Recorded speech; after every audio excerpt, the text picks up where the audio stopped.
Hello guys, good morning. So nandito na kami ngayon sa airport and tingnan natin kung saan kami pupunta. Tingnan natin kung saan kami pupunta. 3, ano oras ba? 2 AM? 2:07 AM. Walang masyadong tao. Open na ba yung counter for international? At 7 AM flight? 4 hours po before your flight. Okay. Sir, sino po nag-book ng ticket mo, sir? Ako? Upon booking, sigurado po na included yung travel cost sa sir. Yes. Hindi naman po kayo permanent resident abroad? Hindi.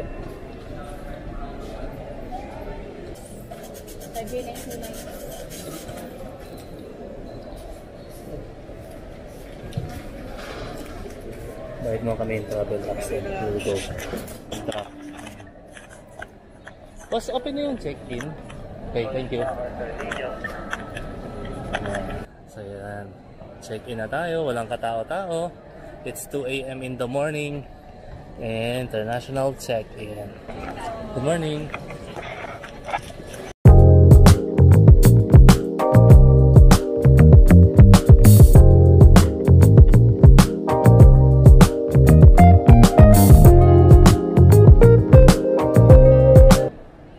So tapos na kami mag-check-in guys, ang bilis, very quick lang, parang siguro mga less than 10 minutes tapos na kami, wala talagang pila. So ngayon, this is the moment of truth. Punta na kami ng immigration, so papasok na kami ng immigration, konti lang ang pila guys, nawala ako yan, konti lang ang pila. So hope for the better at walang maging aberya. Okay naman. So, babalitaan namin kayo mamaya. Bye! Hello guys! So yan. Anong masasabi mo sa... Wait ha?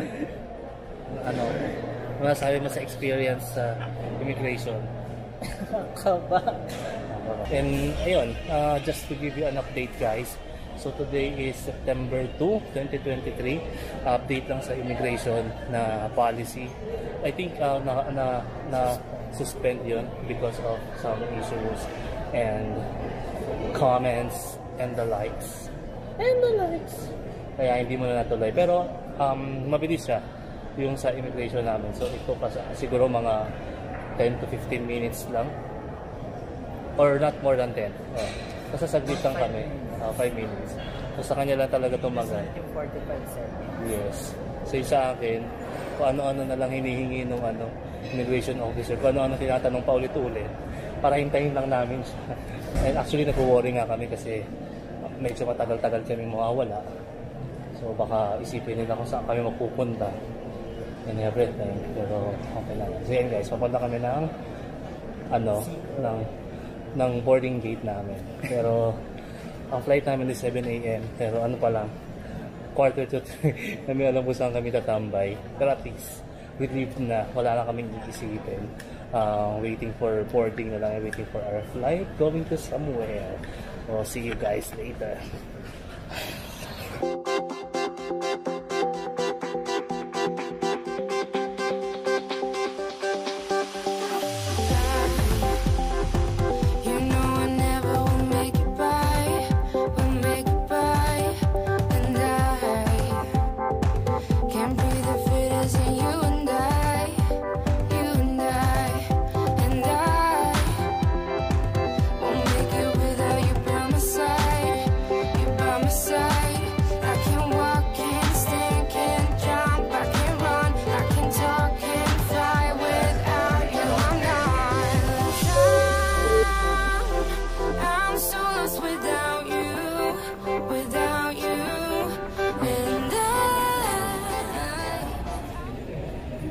Pinili namin yung policy namin guys kasi bumili kami ng insurance sa GCash. So mura na siya guys. And international na siya. Coverage yung policy with COVID coverage. So napakaganda and very comprehensive yung benefits. Galing diba? Right now, nilireview namin yung ibang accommodation namin sa ibang destination and we are looking for other best offer na pwede namin i-avail para mas makamura. Isang tip guys, pag nag-travel kayo, international, so I think yung mga frequent traveler naman is alam na to. You can book Agoda and pay at the hotel. May mga ganong option or pay later para at least bago kayo lumipad, meron na kayong booking confirmation, hindi siya kailangan bayaran. And kailangan nyo lang siya bayaran pagdating nyo doon sa destination na pupuntahan nyo. So you still have the option para i-cancel or i-rebook or palitan ng hotel. So mas convenient.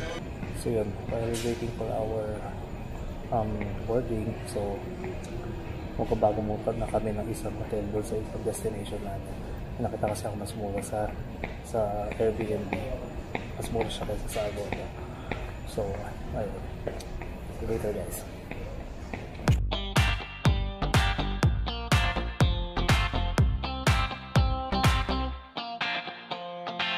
I see a sky with a reindeer car, but I'm not running. I see a train moving all too fast, but I'm not leaving.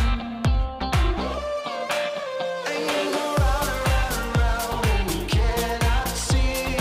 I'll be right behind you. Yun, and now we're boarding. Wala. So boarding na kami.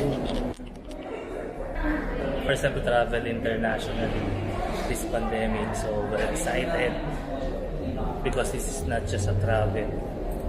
This is a 14-day travel, man. Are you excited?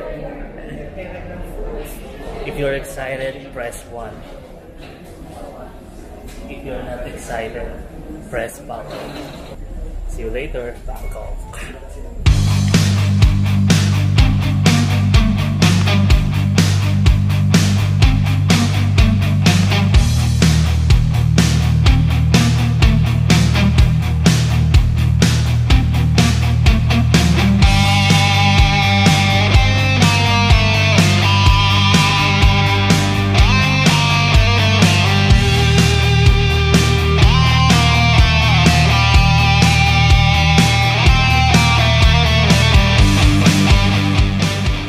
Welcome back to me for the 5th time in a row. So guys, nabilo na kami. We just arrived. Saan po kami?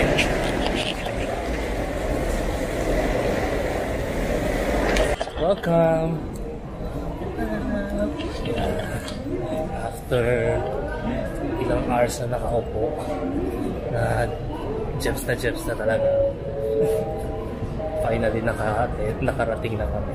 So, kung dadaan lang kami ng immigration, kukunin namin yung baggage, then maghanap kami ng SIM card para magamit namin dito. And after that, magde-decide kami kung grab ba or mag-train. Kasi we still have time pa naman para mag-travel. Kasi 2 pa yung check-in namin sa hotel. So let's see kung may energy pa. So far, taas pa naman. Hype pa naman kaming mga person. So guys, see you later.